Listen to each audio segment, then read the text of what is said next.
മലപ്പുറം ജില്ലയിലെ അതിർത്തി വനമേഖലയിൽ സ്ത്രീയെ കാട്ടാന ചവിട്ടിക്കൊന്നു. നിലമ്പൂർ പോത്തുകല്ലിൽ പരപ്പൻപാറ ആദിവാസി കോളനിയിലെ മിനി എന്ന 55-കാരിയാണ് കാട്ടാന ചവിട്ടിക്കൊന്നത്. ഉൾവനത്തിലായിരുന്നു സംഭവം. മിനിയുടെ ഭർത്താവായിരുന്ന സുരേഷിനും കാട്ടാനയുടെ ആക്രമണത്തിൽ പരിക്കേറ്റു. കാട്ടാന ആക്രമണത്തിൽ ആദിവാസി സ്ത്രീയെ കൊല്ലപ്പെട്ടത് ദാരുണമെന്ന് വനം മന്ത്രി AK ശശീന്ദ്രൻ പറഞ്ഞു.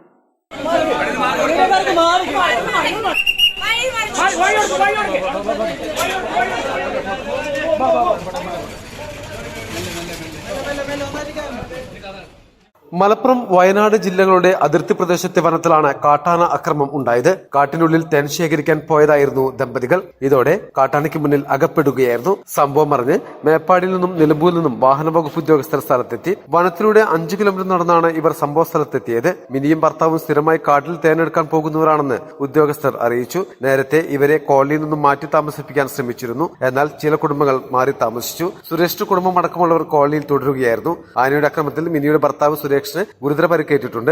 ഇയാൾ നിലമ്പൂർ ജില്ലാ ആശുപത്രിയിൽ ചികിത്സയിലാണ്. കാട്ടാന ആക്രമണത്തിൽ ആദിവാസി സ്ത്രീ മിനി കൊല്ലപ്പെട്ടത് ദാരുണമാണെന്ന് വനം മന്ത്രി AK ശശീന്ദ്രൻ പറഞ്ഞു. വന്യമൃഗശല്യം പരിഹരിക്കുന്നതിൽ സംസ്ഥാന സർക്കാർ പരാജയപ്പെട്ടതാണ് ഇത്തരം ദാരുണ സംഭവങ്ങൾ ആവർത്തിക്കാൻ കാരണമെന്നായിരുന്നു BJP സംസ്ഥാന പ്രസിഡന്റും വയനാട് NDA സ്ഥാനാർത്ഥിയുമായ K സുരേന്ദ്രന്റെ പ്രതികരണം.